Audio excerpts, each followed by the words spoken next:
Computer. All right, hello everybody. My name is Beth Meyerhoff. I am the Director of Community Concerns for 33rd District PTA, and thank you so much for spending part of your day with us on this really important topic. And I am so happy to be joined by Nanette Nolan. If you want to introduce yourself, Nan. Yep, hi, Nanette Nolan. I'm the current 33rd District Director of Communications, outgoing, and I'll next year be your Director of Membership. I also sit on the Torrance Council of PTA's Board of Directors as the incoming Director of Legislation and the DEI Chair. So thanks, Nan, for joining us as well today, and everybody else who brings a lot of expertise and background in DEI, so thank you. What we are going to cover today is we are going to talk a little bit about why diversity, equity, and inclusion are important, some strategies for supporting efforts on your school sites and in your PTAs, and then some specific strategies as well for underrepresented groups and making sure that we are supporting families by our inclusive practices. So as we start this discussion this morning, pause for a moment and think about why you joined PTA in the first place. Were you new to a school or community? Did you want to meet new people? Was there a specific program that PTA was promoting that you wanted to participate in? For example, reflections, or perhaps there was some advocacy that you wanted to become involved in. So just think for a moment about your initial reasons for joining PTA. And all of you are part of your local school, often known as a unit, and then each school is part of a council. There are 17 councils in 33rd District PTA, and then you are all here as members of 33rd District, which is also part of California and National PTA. And I just wanted to give an overview of that because you may hear different terms today, and I want to offer that clarification and information at the beginning. And just wanted to briefly mention what the mission statements are of National and California State PTA. And National PTA's mission is to make every child's potential reality by engaging and empowering families and communities. In California State PTA, the mission of the state PTA is to positively impact the lives of all children and families. And California State PTA welcomes everyone. We welcome all races and ethnicities, all religions and creeds, all gender identities, all countries of origin, all sexual orientations, all immigrants and refugees, all abilities and disabilities, all spoken and sign languages, and all ages. So why do we want to address diversity, equity, and inclusion? We talk about these topics as community and belonging and the relationship to academic performance, family engagement, and mental health. I want to share a video next through Nan. Thank you. Go ahead. There we go.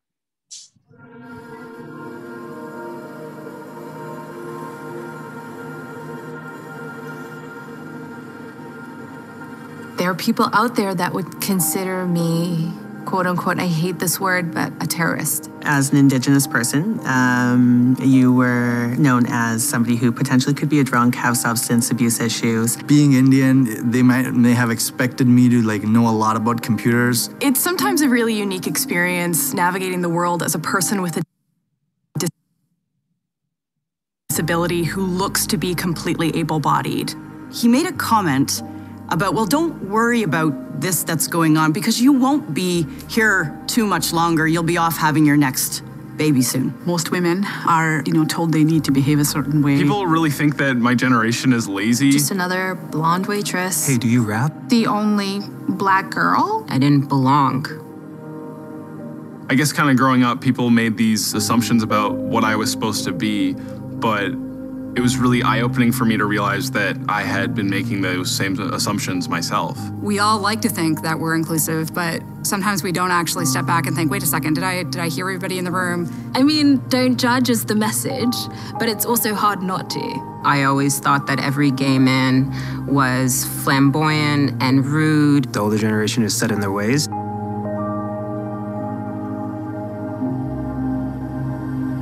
Initially, I thought there was something weird about a girl who would want to be a camera operator because of the word cameraman, and we still have to work past these things and stuff. I went into the school on my first day, and there's these little girls and they're wearing hijabs, and I was really intimidated by that. Have your initial judgments, but also be willing to learn. My definition of inclusion is a world and a society in which constructed barriers have been torn down. Inclusion for me is setting up an environment where everybody is comfortable. Open to accept other people's opinions. All individuals, regardless of their diversity, feel welcomed, feel respected. It means that they don't have to try to be what others expect them to be. Change is possible, but it takes the right person to make a change happen. I had a shop floor supervisor who stood up for me and sent out a company-wide email saying that Robin has every legal right to use the women's change rooms. It's funny because you do find allies in some of the strangest places. One thing we can do to support inclusion is to talk about it. You have to demonstrate that you're committed to this. Get to know people around you.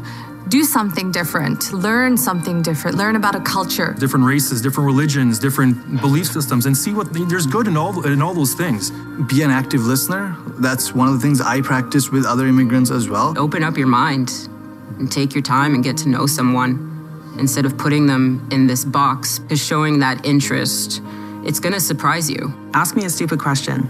I don't care if it's a stupid question, just ask me. I'm an open book and willing to answer them. I don't see it as a negative thing. I see it as a teachable moment. Just ask me how to pronounce my name. It's simple. You decide that other people's feelings and experiences matter. We need to have more uncomfortable conversations so that we can drive more inclusion. And oftentimes, it's not easy. We're not there, but certainly we're on the right track. And it's important, otherwise change will never happen. My name is Shomodip Ganguly, but people call me Sam. I am Layla Karem. Mutsa Matanga. Ms. Geneviève Leblanc. Ashley Pasila. Patrick Duff. Neil McLaughlin. Helena Gotchling. Rod Bolger. Jessica Shue. Kazim Marcano. I'm a chef and I forge metals. A proud mother. Forklift operator and a truck driver. I envision a day when we can just be so accepting of each other, where we can make space for others.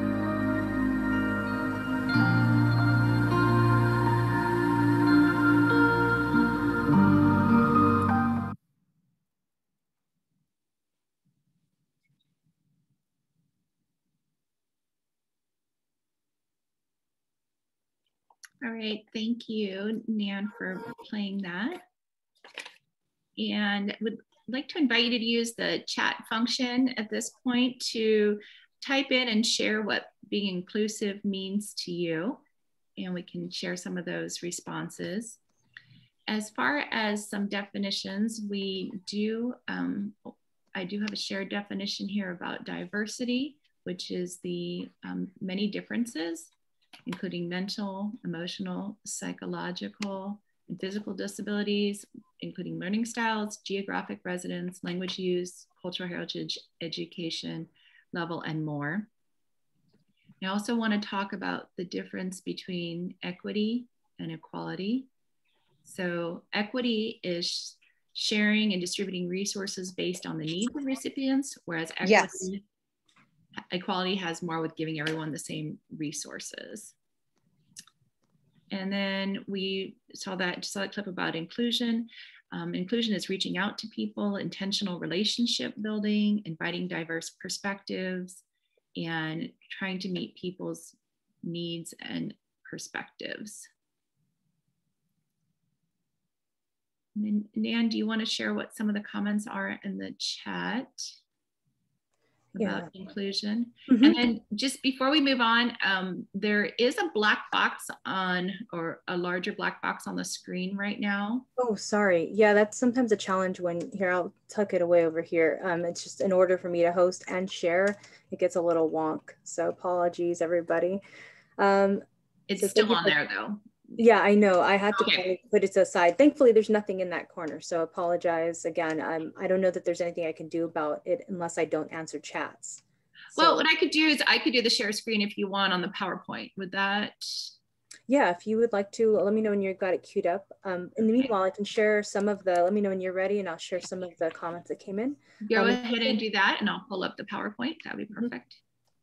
Great, let's stop share and sorry, everybody.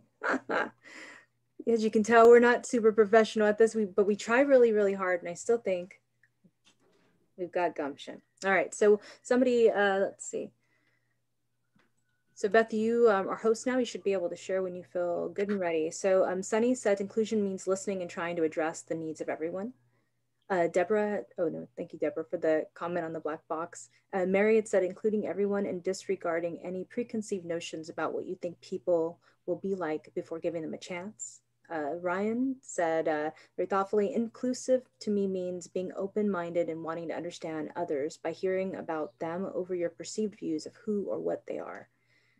Sarah had said to me, conclusion is when all people who want to be a part of something can be. Any needs to make that happen are met. Translators scheduling around work schedules, religious holidays, providing physical access, etc. So those are some really great, I think, great personal views. So thank you so much for sharing that. Beth, looks like you're ready, so I'm gonna shush.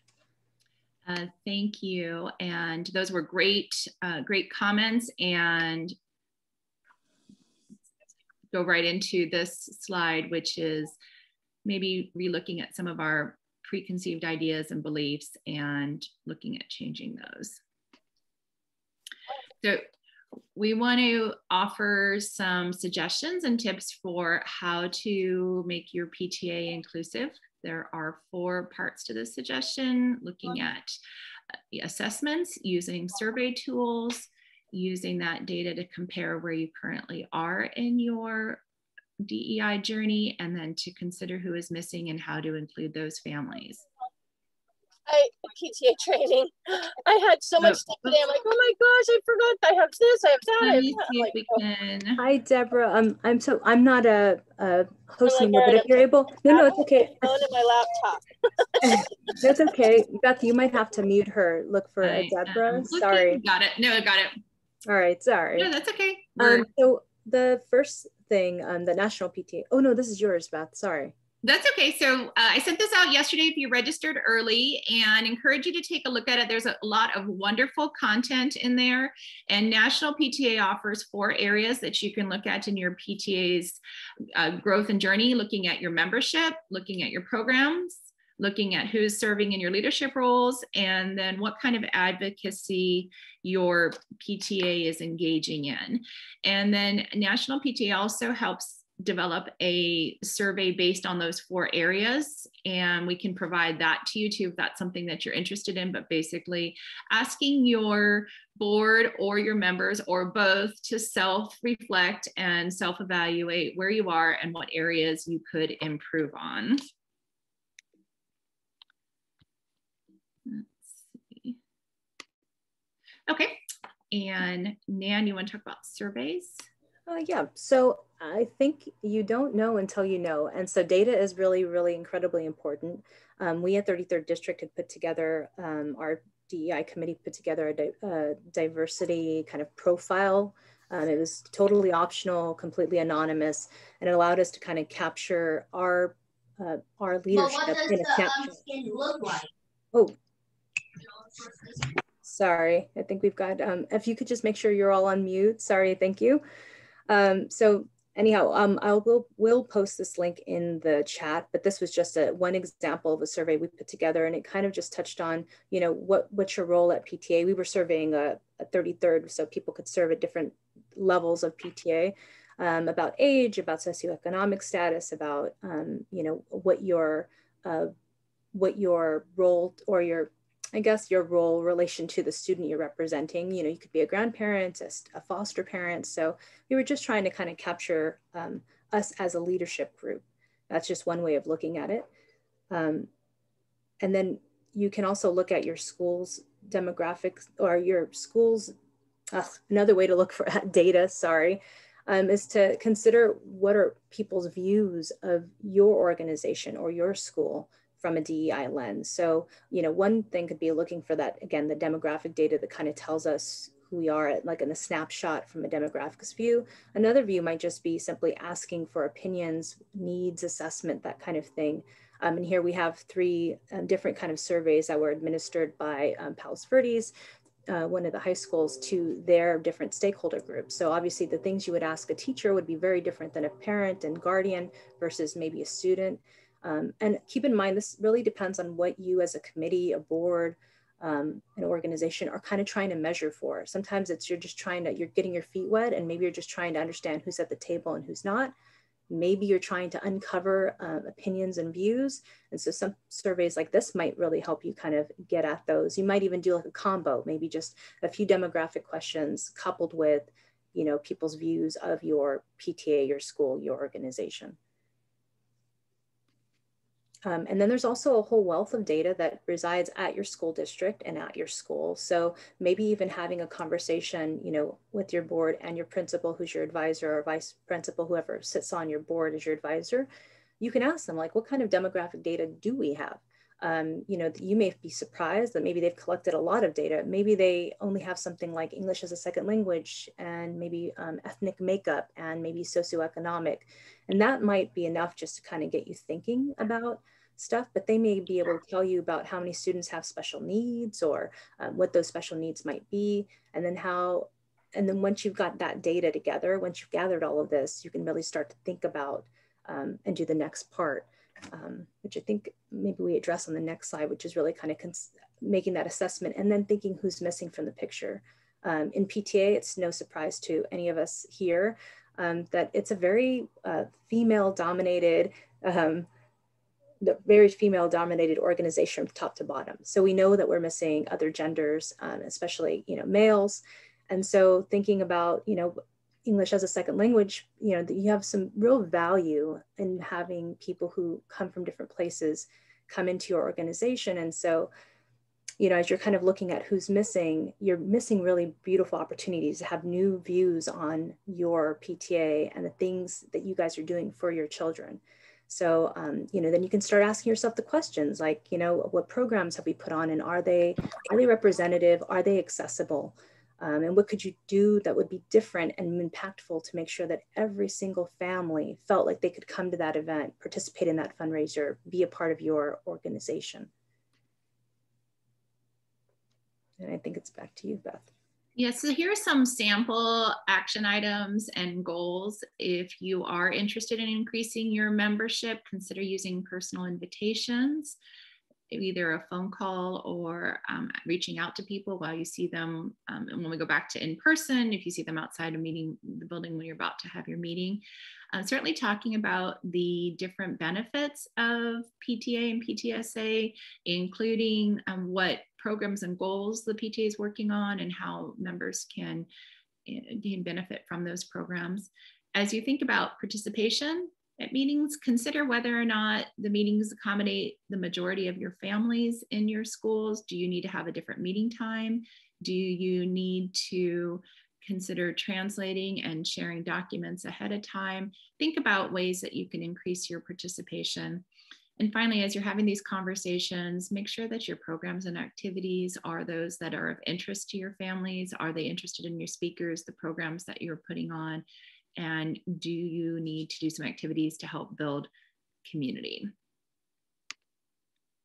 So as you are talking to your PTA members about their interests, concerns, and priorities, and you've done your surveys and you've talked about how accessible the programs are, make sure that you consider your PTA. And we want to emphasize that every PTA and every DEI committee is going to be different, and each PTA will have programs and projects based on the interest needs of your volunteers, as well as your own goals. And I've sat on several DEI committees this year, and I would say every committee, the way it was formed, the goals, the creation was different. And these are suggestions, but it's going to be different based on your community's priorities.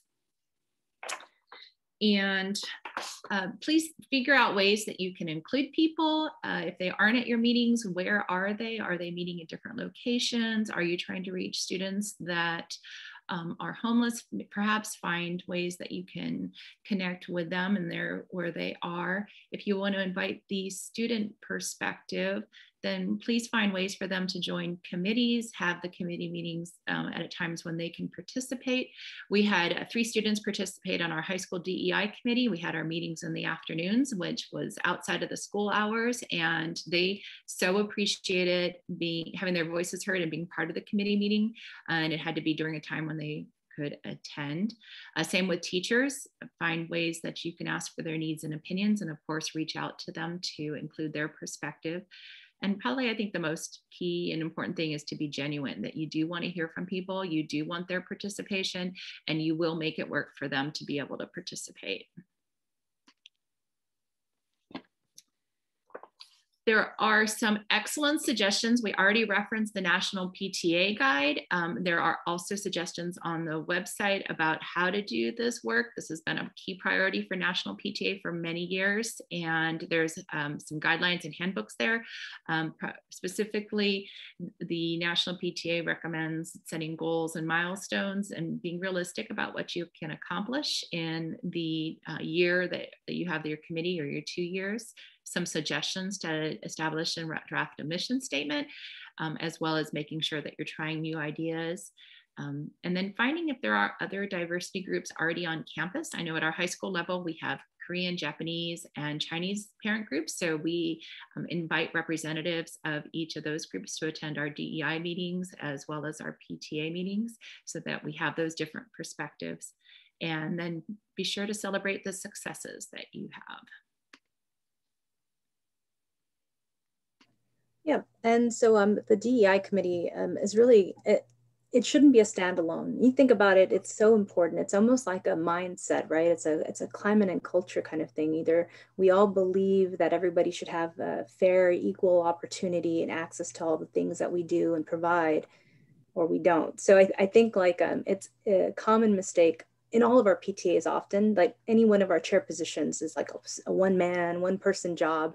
It's really a beautiful opportunity to kind of bring in people who are insiders in your PTA, as well as people who have never really been a part of it, maybe because they didn't see themselves represented. So I can't advocate enough that you will have a chairperson, and hopefully also consider having a director or a vice president, check your bylaws, but that you'll also have a committee, which is a working group of people who are coming together and doing the work of on behalf of the association.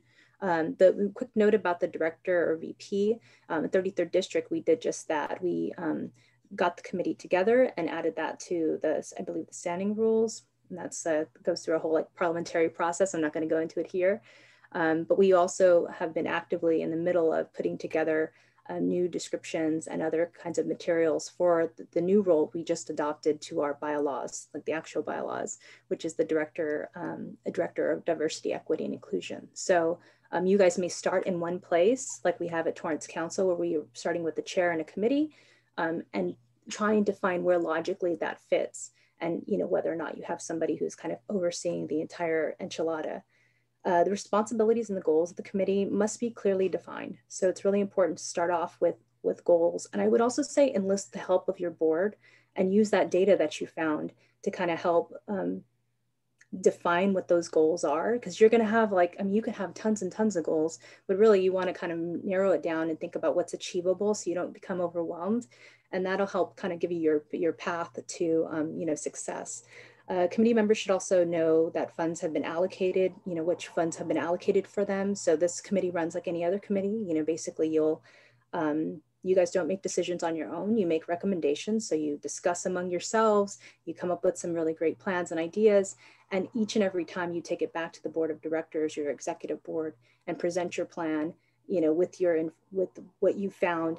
And then, they'll review the timeline and the budget, and it'll kind of just fall into the normal PTA flow of things. You have a plan, you get the plan approved, the budget approved, it's approved by the executive board and then the association, and then you guys are able to proceed with your work. And again, you're kind of checking in each time, and don't forget your president is also an automatic member of your committee. So hopefully they're there as an advisor and kind of you're bouncing ideas and trying to get a firm grasp of what's happening there. It's really important for you to think thoughtfully about what the time frame is, how often you'll meet, when you'll meet, how you'll meet, and think about deadlines for trying to achieve certain goals and what like needs to happen each step of the way in order for you guys to comfortably get there. So again, this is really important when you're goal setting to think about like when's realistic to have this one project done and what are the steps going to be needed, and then how do we make sure you're staying on track. And then again, the committee members must understand that they're not a separate group. You know, they work on behalf of the association and they work within the framework of PTA. So while we may have some very exciting, ambitious goals, we are also part of a larger unit, and we have kind of rules and norms and guidelines that we have to kind of also work within. And then another important note is, you know, if you guys do host an event and there's money that's associated, money that's raised, that money doesn't go back into like your chair, you know, your committee bucket of money. There's no such thing. It goes back into the general PTA fund and then, you know, allocated as everything else happens. So again, I mean, there's no quick and dirty way of explaining how this will work. Each one of us is going to have a different, you know, PTA unit or council view on this. And so really it's going to be informed by the board giving us feedback, the data that we collect. And that's kind of like the whole kit and caboodle. And on the next slide, we kind of talk about, you know, what can your committee do? And so I would say the first thing first is really setting ground rules. You know, how will you guys communicate? How often? Who will take the minutes? How will that information be reported out? And also we learned this, I think at 33rd, not the hard way, but we realized that it's really important to get everybody to understand how the process will look, you know, how the president's involved, how the approval process works. And then, you know, what the chair's role is, and then what our role is. So kind of defining those goals, the milestones, and getting that all set. That's the most fundamental bit, because people may not know what needs to be approved and what the timeline is and when the board meets and what approval means or what the association's role in it is. So really it's the chairperson and or the director or VP and hopefully the president who help kind of guide that and start with that as the first step. Very fundamental, but very, very important. And then after you've kind of put together, you know, your assessments and your surveys and you've, you know, routed out through the board and everyone's like agreed that this is what's going to happen, you kind of try out new ideas. Think about this is really a beautiful committee in that you have the opportunity to really think expansively, right? Like we know what we've been doing. This is kind of like if the world could be anything else, like what would it be? And then also it's about kind of building those relationships and communicating with all of your stakeholders, i.e. your parents and your students and your, you know, and your staff and your teachers and community members and any other groups that you work with. I know some schools out there have like affinity groups, you know, like maybe Korean American families have like a parent group that they host stuff. Maybe that's a great opportunity. Or if you guys happen to have an LMAC, like an English learners community group, that might be a great one to tap into. Having a mission statement, kind of having like your goal as a committee and having that again approved through the board is really important too. Again, it just kind of brings you back. If you ever find you lost your way, you can always come back to that, those, you know, the milestones, the mission statement, the goals, and then kind of reestablish your course. And then the role too, I think, is really about educating, you know, us internally as PTA leaders, our parents, or, you know, our school communities, and then kind of trying to address and constantly uncover the challenges or barriers to, you know, maybe people participating as fully as they might otherwise do. So, as far as participation, I want to talk a little bit about what some potential barriers to participation in PTA and on committees might be, and just give some suggestions for how to address some of those. We talked briefly already about institutional barriers, and those are things considered for example, the location of meetings is, for example, the school, the most accessible and welcoming place, or should you have your meetings off campus at a local library? What's the meeting format? Does everyone understand what parliamentary procedure is, or can you offer some tips or explanations so people don't feel at all intimidated by the process and understand what's occurring? thinking about social economic, are you including and making all programs accessible? Does every PTA event cost money? Does that mean that some people can't participate? Or are there timing issues that pose barriers to parents perhaps that work during traditional business hours, and perhaps the events need to occur on weekends or evenings to accommodate all families? I think as far as cultural, think about what kind of food's being served and try to avoid conflicts with cultural holidays. I know we've unfortunately in the past scheduled events that conflicted with a cultural holiday. And then when we had less participation, we realized that the timing of that was affecting participation. So be aware of the calendar. And I know we have some people on from Long Beach, and I did share their guide. They have an excellent resource guide that lists major cultural, religious, and other holidays and events. So I think that would be an excellent starting place, as well as a resource for checking your scheduling of your events. Talking about communication. So really figure out the ways that your families communicate. If you, everybody uses email, that's an excellent and accessible tool. If you're finding that families are on WhatsApp or WeChat or different kinds of social media, considering put some of your communication on there. Nan's done an excellent job this year with our 33rd district communication by expanding and publicizing our programs on Facebook, Instagram, and Twitter. So we were trying to reach different parents using social media, but really the key is finding out where your parents are getting their information and communicating to them on that platform. As far as relevancy, make sure that your PTA goals and programs are things that are relevant to your families. And unless you're regularly surveying or asking people for their feedback, you may not know or realize what things your members want to hear about and learn about. And you may not realize that your speakers are not necessarily relevant to your families. And then as far as stereotypes, I think the common stereotype, unfortunately, is of PTA maybe perhaps not being welcoming, which I hope we're trying to change with our DEI work. But if you do hear that perception, then ask people if there's ways that that could be changed, whether, and we are going to offer some suggestions, but whether there is, you're making sure that everybody feels welcome when they come to a meeting, or there are ways to make people feel included. And then on the gender issue, figure out ways that you can expand participation by all families in your PTA. And then, Nan, did you want to share a comment on that one too? Yeah, I was, you know, Beth and I were kind of talking about this presentation leading up to this actual presentation. And, you know, just saying, like, one example again, you know, we know that, for instance, like, we don't have nearly enough men, or again, other genders in our PTA. So how difficult would that be to be the lone person? And you could affix any, you know, label to that person. Being the only one in the room is so difficult, so challenging. And when you don't see yourself reflected in that group in any way, shape, or form, or fully embraced, it's really hard to kind of attract people. You know, I don't know if I would willingly go into a room full of men if I felt like maybe I wouldn't fit in, and it would be a really difficult like hill for me to climb to feel like maybe I could hold my own. That just might be a personal thing, but there are a lot of people who feel intimidated or uncomfortable or maybe even unwelcome, and not by anything anyone's done, but simply by the perception of them feeling like, everyone here speaks English.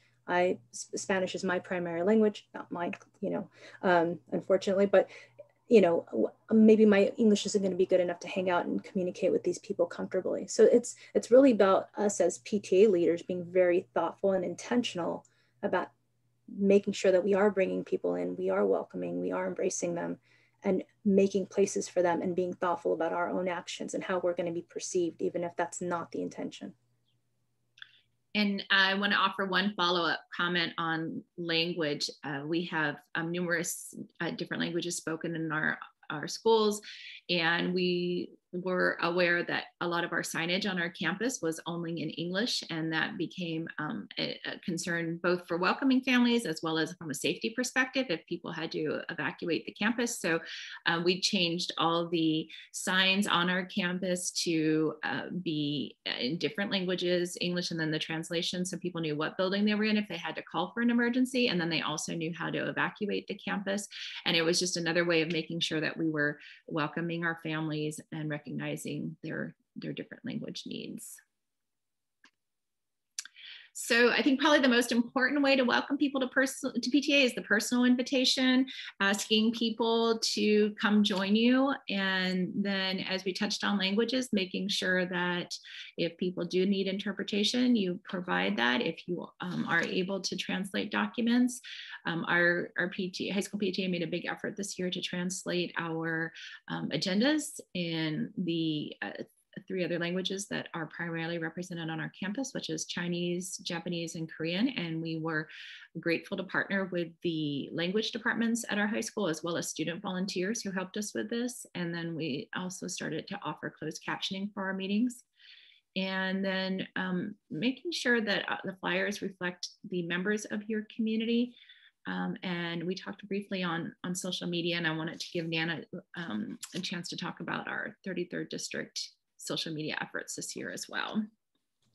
Yeah, so we're actually, shout out to Long Beach. We were stealing a lot of Long Beach's social media stuff. They had a lot of, it looks from all perspectives, it looks like maybe they had a calendar and they had a theme and they had a goal, and that every week, every day, they'd be posting resources, you know, blog posts, opinion pieces, cool graphics that really celebrated and elevated diversity, cultural awareness. This week they've been, or this month they've been very active in, you know, Pride Month.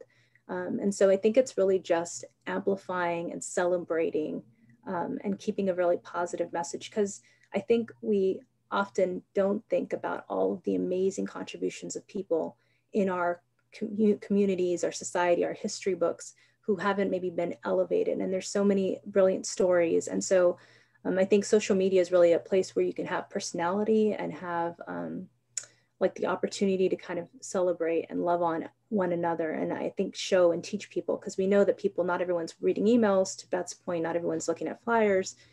And then what's kind of cool too is a lot of the social media tools do automatically switch to a language that you're already viewing on your browser. So I know we tried translating some stuff to Spanish, but then I think like when Beth or I were looking on it, you know, on an English browser, it was like translating it back to English.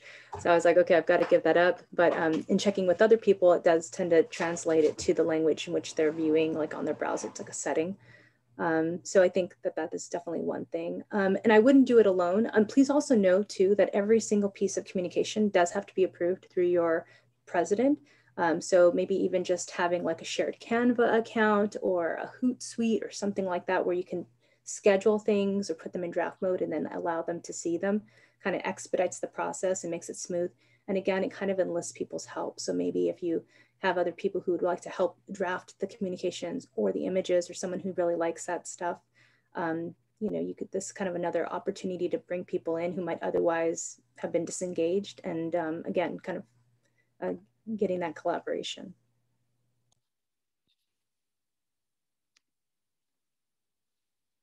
So we talked about a little bit about PTA meetings and welcoming people to meetings. So I just wanted to offer some suggestions from one of our elementary schools who saw a huge increase in memberships prior to the pandemic. And these were some of their suggestions, and I think they were great. They had appointed someone to stand at the door and welcome people as they came into the PTA meeting. They invited people to introduce themselves at the meeting if people felt comfortable. They very intentionally followed up with guests after the meeting. So the PTA president reached out to any new people at the meeting and followed up by phone call and asked them if there was something they were interested in doing as far as volunteering, definitely inviting them to come back. And as always, find ways for people to be heard. If there are, we talked about survey tools, or even just an open opportunity at the end of the meeting to ask for people's input and insights. And I want to just spend a little bit of time talking about our programming that we do in PTA. So just as you think about ways to include families, making sure that the physical location is accessible. We've talked about scheduling of events. Try to have diverse and inclusive planning committees as you plan the events, so you're including different perspectives.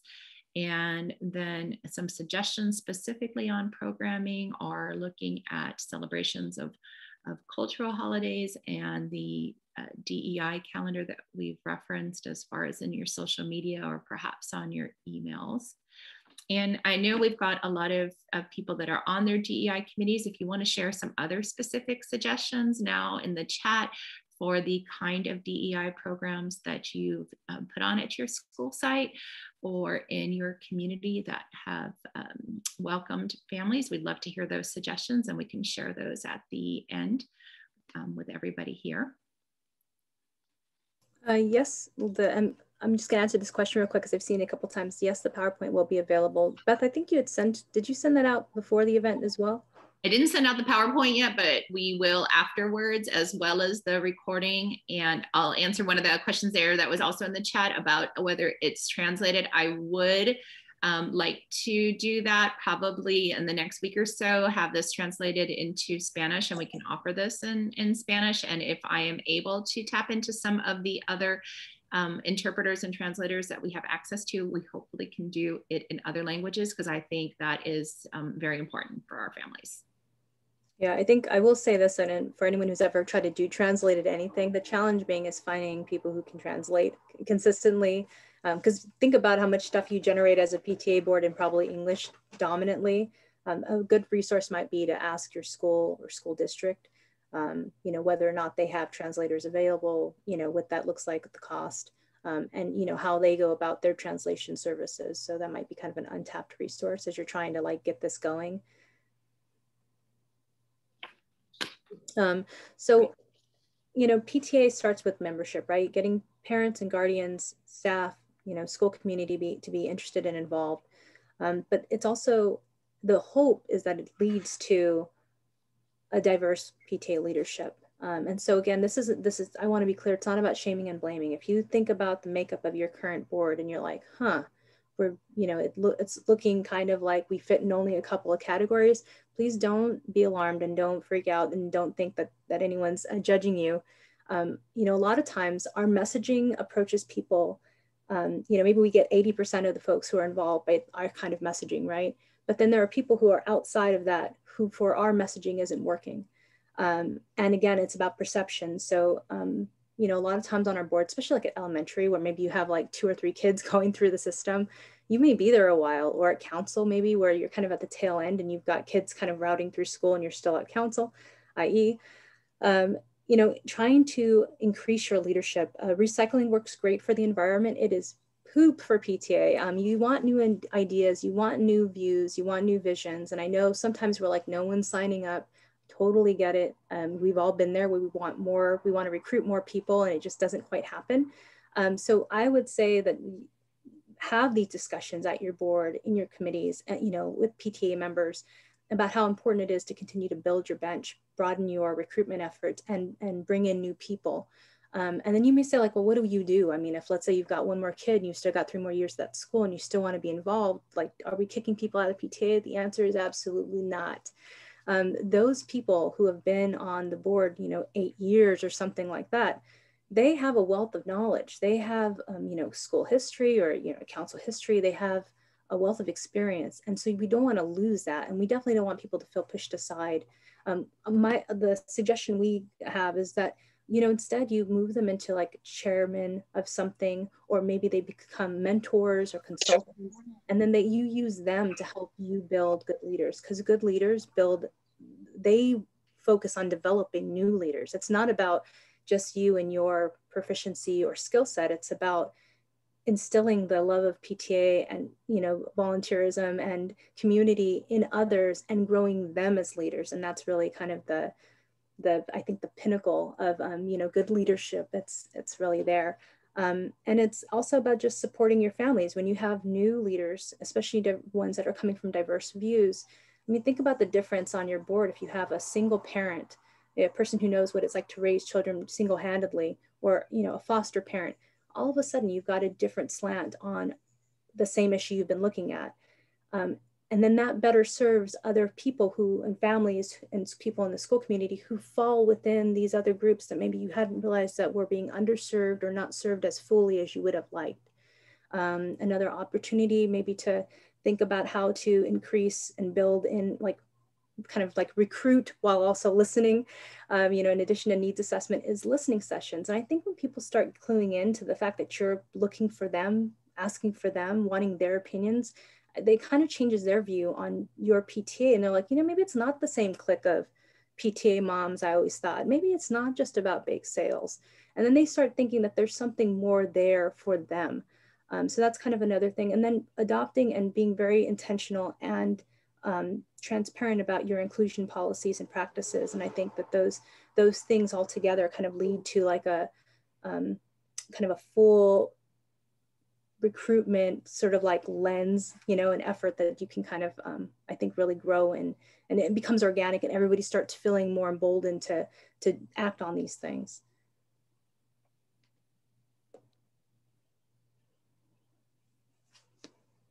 And I don't remember who was going to take this one, Beth. You want me to do? Sure.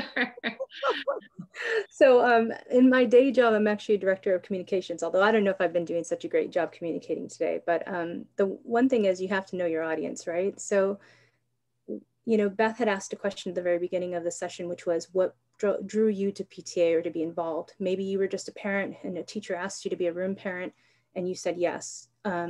You know, maybe you saw something sketchy happening at your school and you're like, I'm going to do something about it. Maybe you were new to the campus and you just wanted to be in, you know, meet other parents and guardians and be, you know, there at the school. A lot of other things bring us to PTA, but again, not one size fits all. Some people really care a lot about the advocacy part of PTA. Other people care a lot about what's in it for their kids. Neither of those is a wrong way to look at things, but thinking about what are the different messaging strategies. So if we've been communicating in one way all this time, trying to think differently about how do we engage the unengaged or people who don't maybe feel welcome, that's the secret sauce. So when you're promoting, it's not, in marketing, we have this thing called WIFM. It's WIIFM, which is what's in it for me. And that's how everybody looks at things. You know, and it's not selfish. It's just, do I go to this STEM night? What's in it for me? Well, what's in it for you is that you can further encourage your student to be interested in STEM. You as a family will have a nice night out. We're doing pizza, so you don't have to make dinner. You know, so trying to think about, and you can get to meet other families.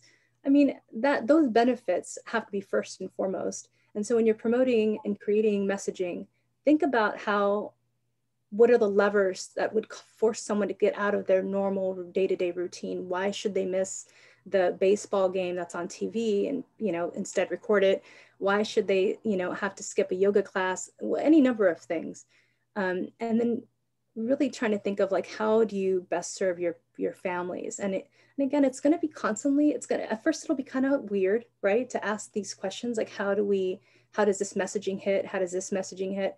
But after a while, it becomes really, I think, exciting and kind of invigorating to think that you're coming up with all these new ways of approaching people. And I think as you start having successes, it'll start kind of building on itself. But I mean, I think the end point on all this is that it's like a win-win. You know, we do more for our members and or do a better job of promoting what we're already doing and engaging them. And then in turn, they help us build our organization, provide invaluable feedback, and hopefully become, you know, very active members and one day maybe PTA leaders. Thanks, Nan. I also wanted to share as a potential DEI activity, advocacy. So California State PTA has an advocacy tab that shares the legislative reports of all the bills that CAPTA has taken positions on. And among those bills, and there's a lot this legislative session that focus on increasing opportunities for all students. I'll highlight a couple. For example, there is a proposal to have a mandatory ethnic studies course for high school students. there is some legislation for an ethnic studies office. And then more recently, another idea is to diversify California's teachers workforce with a grant program and also to increase teacher retention. So I encourage you, if you're interested in the advocacy aspect, to explore the CAPTA website. And this could be something, especially if state PTA has taken a support position on, that you could advocate as a district, council, or individual school about something that you think would help and support your families. There's also an area of opportunity to study the curriculum materials used in classrooms. And I'll share that at our high school, we have a student that's starting to look at the core novels and supplemental novels that are used in the English classrooms and how those were selected and what voices are represented in those materials. So there's a lot of different ways that your committee can look at the tools and materials that are used in your classrooms. And if that's a goal of your committee, then you can also find some support from California State PTA as well. So a couple of strategies as far as being an inclusive PTA. And we've talked a little bit about this, about making sure that you're intentional about your interest and that you're standing up for people and with people. I can underscore the importance of working with established community groups and organizations that may already have those established relationships. And that's an opportunity for you to expand your network, to bring in people that are not traditionally part of your PTA. An excellent way to do this is to co-host or co-facilitate a program so that you can each share your membership and your outreach network, and then help cross promote. And I also think it gives you the opportunity to address issues that you perhaps may not have thought would have been something that your PTA would have taken on. And then as far as addressing barriers, if there's ways to increase the participation of men and extended families, we change the definition sometimes of parents to families. So making sure that grandparents, aunts, uncles, and caregivers all feel like they're welcome and included in your PTA. So some suggestions that we had from our programs in the years past are thinking about how you name your events. I think Dads and Donuts used to be kind of common, Moms and Muffins, but when you think about inclusive naming of programs and making sure all families feel welcome, maybe even starting with how you call your event and what you name it so that people feel like they can participate and aren't excluded in any way. Finding specific programs that support male participation in PTA, and then thinking about and broadening the definition of DEI to include families and students with disabilities, so that you're making sure that your programs are something that everybody can participate in, whether it's the physical setup, so your field or your accessibility to a room, as well as students that may have and families that may have sensitivity issues. And one example that was what a school that I know of did is they had a big assembly and a big program, but they opened the program up. This was back on campus, opened up the program about an hour before the event so that kids that had that were not comfortable in large crowds could participate and still have the experience, but without having to attend when everyone else did. So that was, I thought, a great sensitivity to students and families that had additional needs. And then I just want to share some specific programs and ideas. These were from our high school DEI's group. Just starting from the left, this was our most recent program was Crip Camp. So one of our PTA president had a relationship with the writers and producers of the Oscar-nominated movie Crip Camp. So she invited them to speak about their process of writing the movie and their importance of it. And Judy Human, one of the film subjects, and she's a disability rights activist, joined the panel discussion too, which was such an amazing perspective and to bring to this panel discussion. And then subsequently, they've agreed to come back and talk about their experiences with families with disabilities. We at the high school also had a specific program for students, and that program focused on microaggressions, or the comments that people say and make that have an undercurrent and undertone. And some of the most important feedback we received from the students is they didn't realize that there was even a name for the things that they were experiencing, and the specific strategies that they could use to address some of those things that they heard or were experiencing. So this was facilitated by a parent at our area who also has a background in DEI and a role with Children's Hospital in Los Angeles. And I think there's a wealth of resources out there that if you can bring in speakers to address the things that your students and families are experiencing, then you can serve your families through your DEI work. And then I'll just share a couple other things there. We at the high school did a social cooking program, and we started out with 1 or 2 events, and then we ended up doing 7 because people were interested in sharing their cultural and religious background. So that did Chinese dumplings, there were a Persian New Year program, and then most recently samosas. So this was a fun way, and actually one of those things that only worked virtually because everybody cooked at home, purchased their own ingredients, followed along, and then the speakers shared some things about their background. And then the high school also did a book club. So that was an opportunity to engage. And one of the other elementary schools in our area partnered with the library, and they've invited the librarians to speak and share about DEI books and help facilitate a conversation. So if this is something where you'd like to do a book club, but don't feel like you have the expertise or know how to address these issues, there are absolutely organizations out there, an excellent opportunity to partner with PTA, and it helps provide you with resources that perhaps you may not have access to. And in fact, our local library purchased books so that families could borrow the books, and then help lead the discussion with some questions in advance. And then I also want to share from Dapple Gray Elementary School. A parent at Dapple Gray had recently moved from Brooklyn, where they had utilized this idea, and it's called the Legacy Projects. And the families were asked to share who in their family's history was an inspiration and describe their legacy. And so these are now posted in front of the school so you get an idea of how large they are. And the program facilitator emphasized that these stories reveal experiences of brave ancestors from various spots around the globe who paved the way for our students to be on our campus daily.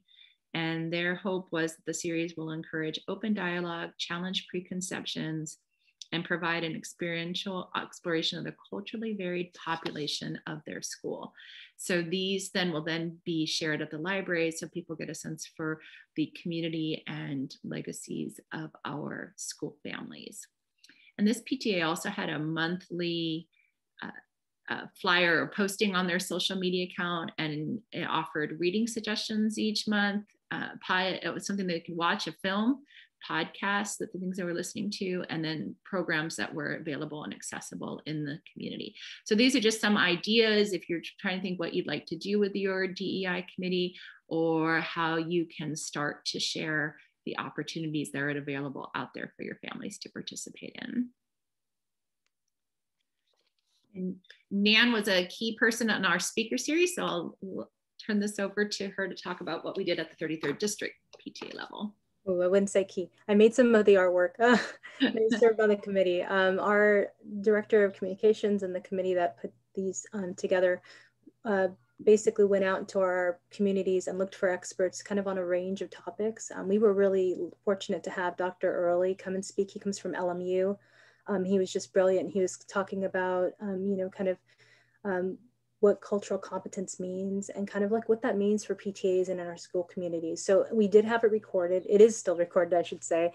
If you're on Facebook and go to the 33rd District Facebook page, you can find it there under videos, but we also have it, I think, under our diversity, equity, and inclusion, and a couple of other places as well. I think under community or the speaker series, there's like a drop down for that as well. And I can send you guys links in the chat, but his was brilliant. We loved him. He was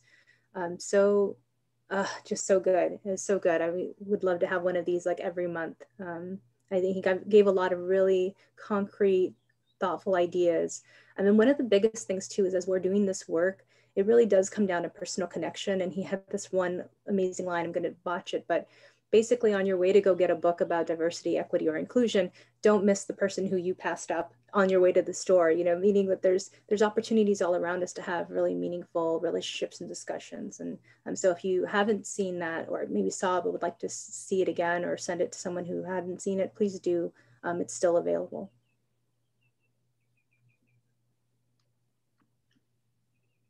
And then our amazing, like the fourth shout out to Long Beach Council, their Diversity, Equity, Inclusion Committee was kind enough to jump in and organize this year's Diversity, Equity, and Inclusion Conference that 33rd District hosts annually. This year, obviously viewing our schools through a DEI lens, and it was incredible. Farzana gave a wonderful keynote, and then it jumped into breakouts where everyone came up with suggestions and thoughts. That's also recorded and on our website and available for you to view. So again, I encourage you to check that out. It's worth watching. I think the thing you'll also see, no matter how far you are or aren't in this DEI journey, is that this is just one conversation of many conversations. I think I'm going to be a learner forever in this. I'm never going to be an expert. And I think even probably experts feel like there's still room for growth and evolution and understanding. So, you know, devour this information. You'll take something away from everything, I promise you. So thanks again to Long Beach who did such a bang up job on that. Okay, and then we wanted to take a few minutes. This is at the end of our presentation, but just to ask to think about what ways that you might make your PTA more inclusive. If you want to think about sharing those in the chat, or we could go to the screen as well. And we also want to answer any other questions and then open this up to comments, suggestions, and feedback if you have things that worked in your DEI committees or in your PTAs, and if you wanted to take a few minutes to share those. And I just wanted to remind everybody that this is being recorded, because I know some people came on after we started the recording. So just a reminder that it is recorded. And we do have one comment, and this one is a really important one. And I don't know if you want to take it on, Beth, but so Deborah says, for me, it's always a question of people who do not see DEI as even being a thing. How do we bring these people into the fold? How do we approach them and try to educate them so they can see that there really are issues? And I would add to that, and value, because I think that's another thing. People are like, is this PC? I did see your comment. Thanks for raising that, Deborah. And I think possibly the idea is maybe a variety of different approaches. So first, I think it is determining what people think and mean by DEI, and if there are, I'm not sure if there's concerns with it, if it's addressing those concerns, if it is just sharing the message that, which is the approach that we've taken about how important it is for inclusiveness and recognizing diversity as far as in the school context, making sure students feel like they're supported, that they feel like they're represented. The same thing with families, that they see themselves in the curriculum, why that's important for mental health, for connectedness, and making sure that students feel engaged in the classroom and the school setting. I don't know if you have any other thoughts on that, Nan, or Yeah, I do think when I think Beth had provided in the materials she sent a suggestion about courageous conversations. I think when you're having this discussion, you do have to kind of know your audience, but I think part of it is listening also to people who aren't convinced or don't feel comfortable. And that's really hard, because some part of your sensibilities might really be offended, you know, like what? But I think if you hear what their concerns and complaints are, you can start really formulating like messaging that speaks to that. You know, you're not going to win over everybody. And sometimes the squeaky wheels are the handful of people who feel very, you know, against it, or, you know, very strong feelings, but that might not be a plurality of everybody. So keep that in mind too. I think sometimes the people who are in your face aren't necessarily the representative of the whole group. So I think first and foremost, you start with your board and bringing them on, you know, on board, having the discussion, you know, here's what I'm seeing, here's the data, here's the cool stuff we can do, here's some ways to go about it. I think staying positive, and that's another thing. I think people hear, you know, racist or bias or prejudice, they hear these words and it's triggering. You know, a lot of people, what I've heard a lot is people say, well, I didn't think I was keeping anyone from joining the PTA, or I didn't think my spot was taking someone else's spot, or I've never done anything to them, or I've never done anything that's, you know, whatever. And so maybe all that is kind of true, but I think it's maybe trying to remove the blame and remove the shame and the stigma of having these conversations and being like, look, would the world be better? Would the world be better if we just knew each other's stories, if we celebrated each other's differences, if we made everyone feel welcome? Like, what's the downside of that? Like, what do you think are the risks? And I think it's about conversations and trying to listen as much as it is as we are to convince. And then I do think too, one hidden gem might be, we have it also on our website, the National PTA, but also CAPTA did a bunch of trainings that I thought were great. But encouraging your board to maybe go through those trainings together, even just one. And if you guys did the same one, just to level set and get everyone to kind of have the same frame of mind. You're not going to win everyone over. And if you know that, that's already like a win. But then if you can bring everyone along, kind of along the path. And again, all of your organizations, each one of your schools, your councils, your units, they're going to be different. So trying to meet your group where they are and moving them along. And that may be a slower path, and that might be a faster path. But that's kind of, those are my thoughts. Oh, I wanted to just add a couple of things that Nan made me think about when saying that. I think when you share from the student's perspective, sometimes too, that can be very persuasive. And when we had the student voices in our DEI committee talking about how they didn't feel like there was any upstanders when they were hearing any microaggressions, or when they were hearing comments in school, and how concerned they were that they didn't have peer support or even teacher support. That was what led us to put on the program about microaggressions, and the bigger conversation at the school site about students feeling like they're not supported in the classroom. That was, I think, very influential for our school's support of the program, as well as for continuing that conversation. But I also think there's also a recognition that there are different voices and perspectives. And as a PTA, we represent everybody. So for example, we had we had a couple of books that we addressed in our book club, but the list is very, very long if you're ever looking at options. So we are trying to provide as many different books and resources so that not just one perspective is represented. And I think that goes towards making people feel like their voice, even if it wasn't the same one that they've heard, could also be included. And that's just constantly, I think, hearing what people are saying and having that conversation with people. See, are there other questions in the chat, Nan, that you want to pull? Yeah, the other ones are still kind of around the same vein, you know, about, oh, and thanks, Tanya. Tanya gives a good one too. She says, a good rule of thumb for DEI efforts, we need to make sure that that the pace of DEI progress does not prioritize the comfort and interests of other people who have the least interest in the progress. I agree with that. And I saw too, I think it was Sarah who said sometimes people might not come along. And so we have to know that, you know, by just even opening the discussion, we may lose some folks. I would also say data. So if you get people who think this is your own personal like vendetta, your own personal mission, you know, there's tons of stats out there that prove how important this work is and the benefit of it. And I think constantly going back to people and saying like, what do we think is the downside? And if that's the downside, then, you know, how can we prove it? You know, maybe we do a survey, maybe we do a listening session. And I think if you can get the data, I mean, I think that sometimes people are very, are numbers oriented, data oriented, and other people are very story oriented. And so I think trying to kind of continue to do the progress and try to come at them with different messages might be really helpful. Somebody had said, how would you describe the school's responsibility over DEI versus family's responsibility? Good one, Lorelei.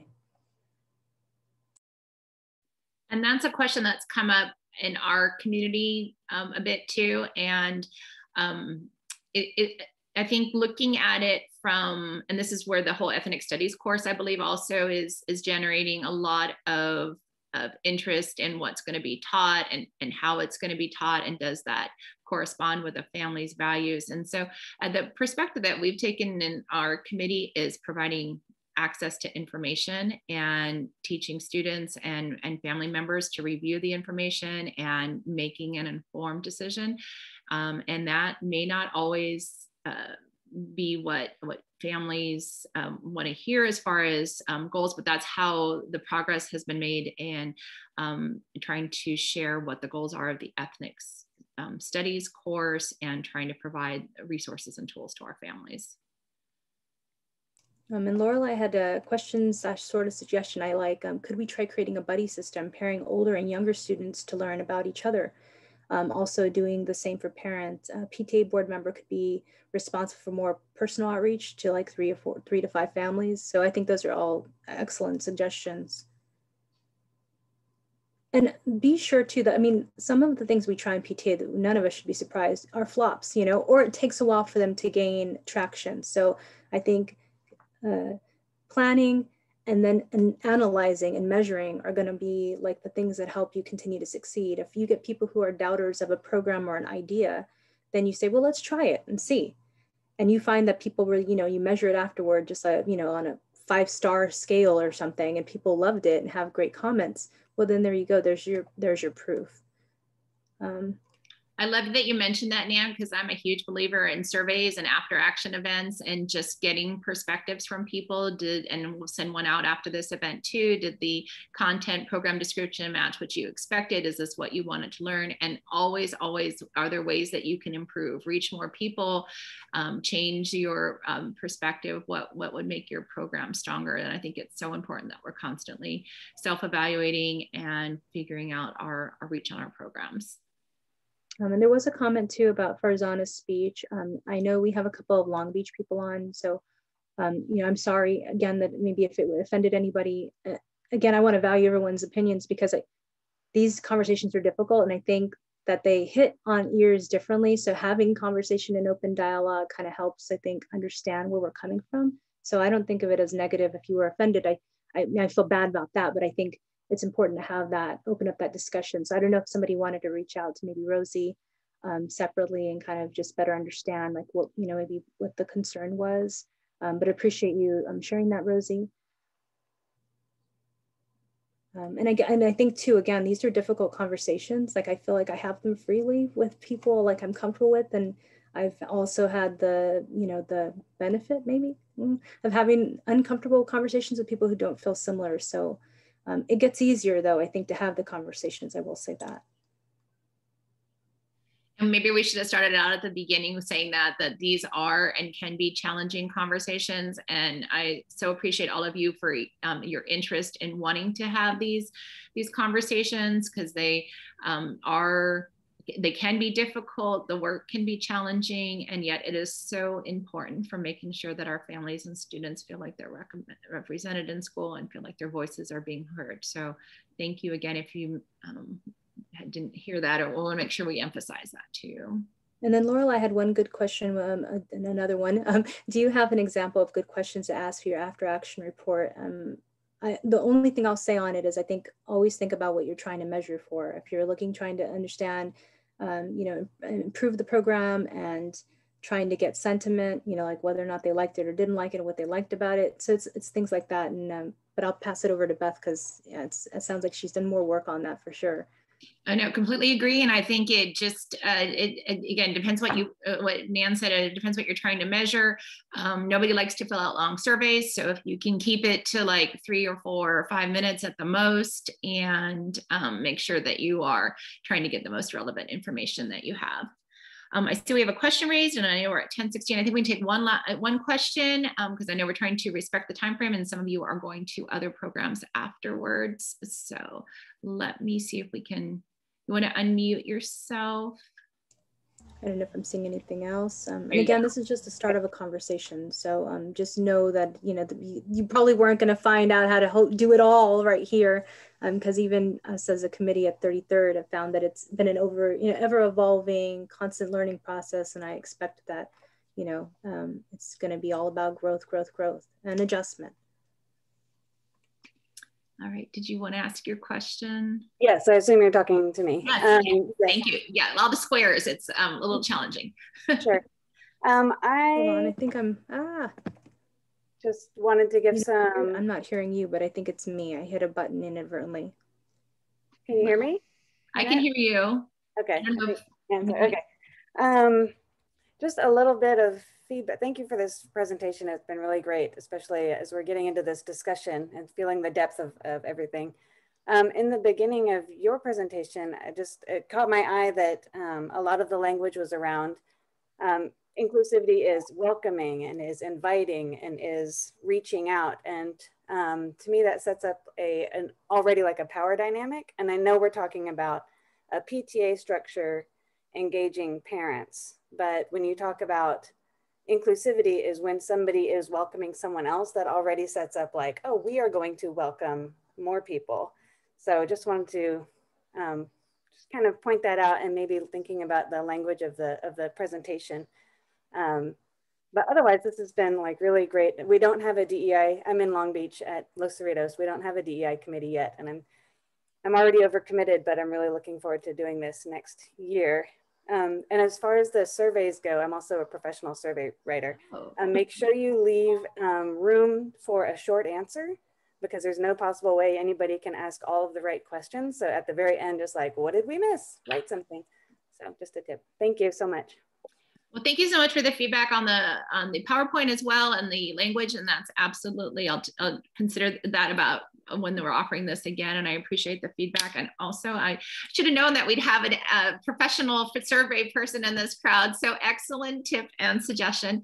And then I don't know if the Long Beach, Sarah's still on here. Sarah, do you want to share your contact information in the chat if people, particularly at Long Beach, want to establish a DEI committee at the school site, since you have the background there? Sarah Derrick's the DEI chair in Long Beach Council, and I believe, if not, I can share that information with you later, and perhaps she can reach out and she can help you with your development of a DEI committee at your school site.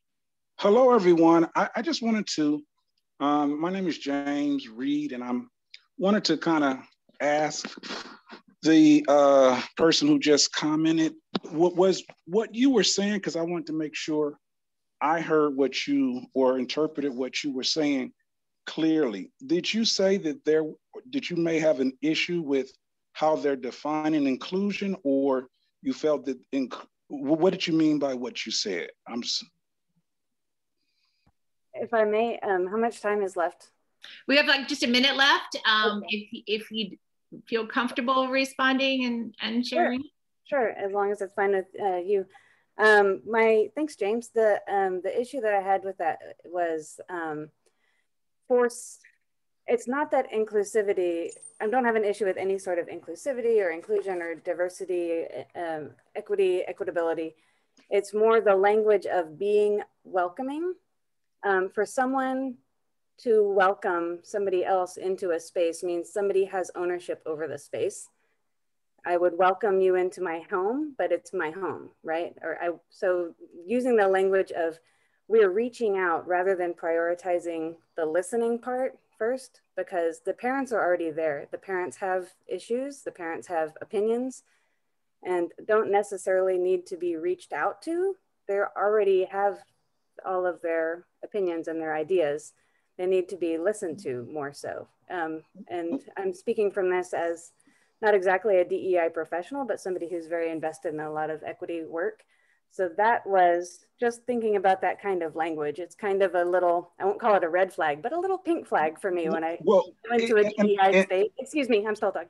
When I go into a DEI space and I hear someone talk about reaching out, I do understand what it means, but it's also worth investigating, looking into the dynamic that's already of that language. It means somebody is doing the reaching out rather than it being a partnership of people coming together. Okay. Would you also believe that inclusion involves fostering authentic and empowered participation and true sense of belonging to all persons in that setting? I would definitely agree with that. Okay. That's kind of how I view it in the lens. So when I look at inclusivity, I'm looking at, because we want to empower, authentic participation. That's why I wanted a little further clarity. So thank you. Absolutely, no, thank you. I think that was a good discussion. And I think we could have a whole discussion about that as well. And I'm already like jotting this down as a potential topic or a listening session. So I appreciate that. And I do want to be respectful of time. I know some of you are logging on for another program at 10:30. And I very much appreciate the time that you spent with us today, the comments, the suggestions. I would reiterate that this is the beginning, I think, of a lot of ongoing conversations as well as work. And I appreciate all of you being interested in this topic and for spending part of your day with us. And I'll let Nan sign off with her final comments and thoughts. Nope, you guys have heard enough from me. I just want to thank you guys all for being here. And I'm looking forward to learning from all of you, because I don't know that anyone knows it all. So just thanks. Have a great week. Thank you. Thank you. Thanks, Beth. Great program. Thank you. Thanks.